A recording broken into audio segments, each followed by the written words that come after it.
Estos dos versículos ya los asocias mucho a una sola carne, hombre y mujer, el león rugiente que anda por ahí, Satanás. Hemos aprendido en los videos que hemos estudiado de que cada versículo se enriquece mucho más cuando lo vemos en su contexto, ¿cierto? Pero ahora vamos a aplicar un nuevo formato de estudio.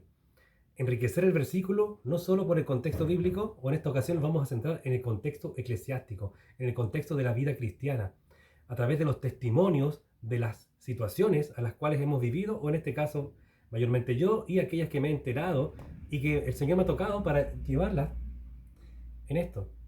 Por ejemplo, Génesis 2.24 tenemos claro que significa que el hombre dejará, dice, a su padre y su madre y se unirá a su mujer y serán una sola carne. Ya la enseñanza que tenemos preconcebida en nosotros, que muchos llaman lo que es la rejilla, una enseñanza que tú ya tienes clara o una enseñanza básica o clásica, es el hecho de que el hombre y la mujer ya no dependen de sus papás y de sus mamás, sino que ahora ellos toman sus decisiones, ya ellos son adultos, ya para algo se unieron los dos, ya no dependen de papá o mamá en lo económico, en los consejos, etcétera, en el trabajo, etcétera.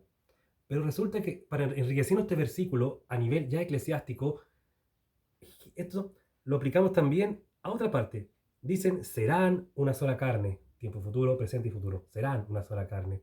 Y esto abarca que ya en la vida diaria no tengan decisiones, no tengan injerencia el padre y la madre. Pero he visto casos en la iglesia en que esto lo llevan a lo que es también lo eclesiástico, la vida eclesiástica. Por ejemplo, he conocido casos de personas que quieren salirse de la iglesia. Ya no es como cuando eran chicos y sus papás los llevaban, sino que ahora la iglesia ha cambiado porque cambiaron los líderes, porque ahora ya está más fría, ya no, quizá no evangeliza como antes, etcétera. Y resulta que ellos quieren irse, estudian su palabra, este matrimonio, o uno de los dos, que tiene, está ahí por tradición, podríamos decir, es cristiano, ojo, estamos hablando de un matrimonio ya cristiano, pero sigue por tradición de sus padres en la misma iglesia que estuvieron sus papás y que también tuvieron sus abuelos. Pero llega un momento en que dice, pucha, ya no están predicando bien, han desvirtuado el evangelio, que ojalá esto no te pase nunca a ti, hermano, por favor. Y ojalá ninguna iglesia cristiana evangélica le pasara. Y tú dices, yo creo que mejor nos vamos. Ay, pero resulta que desde mi tatarabuelo que vienen acá a esta iglesia, y yo, ojalá, y ahora sigo la tradición, y peor si tienes hijos, pucha, mis hijos, ¿qué hago?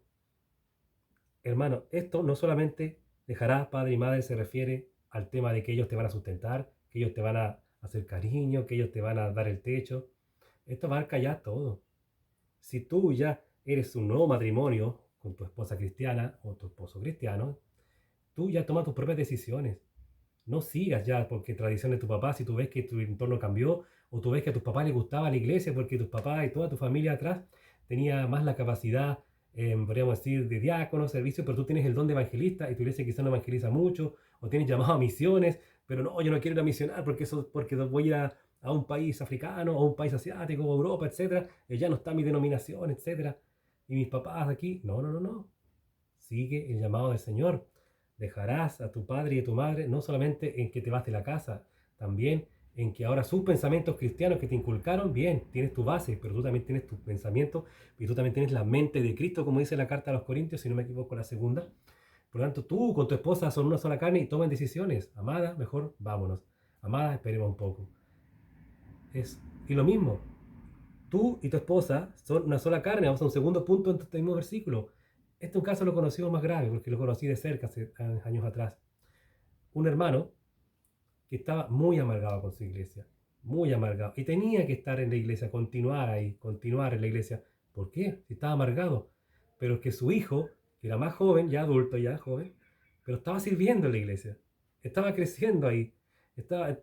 Y resulta que él decía, pucha, yo me quiero ir, yo no veo que no me gusta esto, pero mi hijo que está haciendo algunas labores varias que no influyen en el tema doctrinal, que la iglesia estaba fallando en lo doctrinal, pero tenía que quedarse porque el hijo estaba sirviendo en algunas áreas que no iban de la mano de la doctrina de la Biblia. Y él se retenía, y amargadamente, a veces iba solamente el hijo, a veces él no iba, a veces tampoco iba la esposa, no iba ninguno de los dos, a veces iba solo la esposa, etc. Y resulta que hasta lo que sé sigue con esa amargura, y sigue inestable, él y su esposa, porque no pueden seguir juntos. ¿Por qué? Porque el hijo está creciendo, el hijo está sirviendo, entonces lo ven que está bien. Y en ese caso también, un matrimonio, una sola carne, no se puede frenar ni por los hijos, ni por los nietos, ni por los papás, ni por los abuelos, por nadie. Es una sola carne. No pueden seguir viviendo en la amargura. No pueden seguir viviendo en la amargura de decir, ay, voy a quedar acá con mi esposa por tradición, ay, me quedo porque a mi hijo le está yendo bien. Si tu hijo ya tiene 18 o 20, ya es un adolescente joven, un joven o un adulto joven, ya él puede quedarse en la iglesia, listo, hijo, usted quédese acá, sigue siendo nuestro hijo, sigue nuestro techo. Y, pero nosotros, yo no estoy de acuerdo acá, y me voy igual explicando bien el tema. Es algo complicado, es algo muy difícil de poder hacer el conjunto de decisiones y que todos queden contentos, porque igual el muchacho joven puede quedar y le van a preguntar, ¿y tu papá por qué se fueron? O a él, ¿por qué se fueron? No se llevaron a su hijo, qué desconsiderado. Que yo he sabido casos me acuerdo que en el liceo tenía una compañera que era cristiana, iba a su iglesia con 14 años a una, y el papá de ella iba a otra iglesia cristiana evangélica también. ¿No? Extraño, pero se dio. Pero también se puede, bueno, el caso de decir, vámonos todos, si es que ya hablaste las dudas, si es que realmente tienes la razón.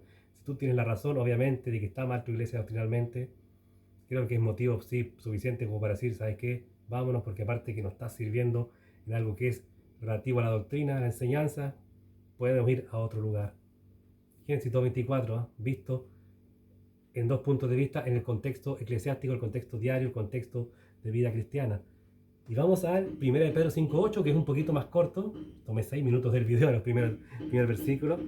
Y 1 Pedro 5.8, lo leo, dice: sean sobrios y velen, porque su adversario el diablo, como león rugiente, anda alrededor buscando a quien devorar.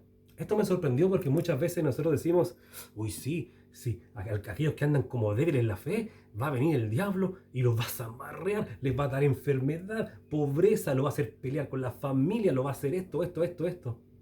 Hermanos, saben que muchas veces he comprobado de que en realidad no es tan así. Carnalmente hablando, ojo, cuando un hermano se aleja de la iglesia por un motivo personal de él, no bíblico, o sea, el motivo equivocado, a este hermano carnalmente hablando le empieza a ir muy bien en el trabajo, muy bien en la sociedad, muy bien en el dinero, muy bien en la vida diaria, muy bien en fama, en todo, le empieza a ir bien. Y tú dices, no, hermano, acá estás equivocado. Si te agarra Satanás, te va a hacer pebre. ¿Seguro que te va a hacer pebre Satanás?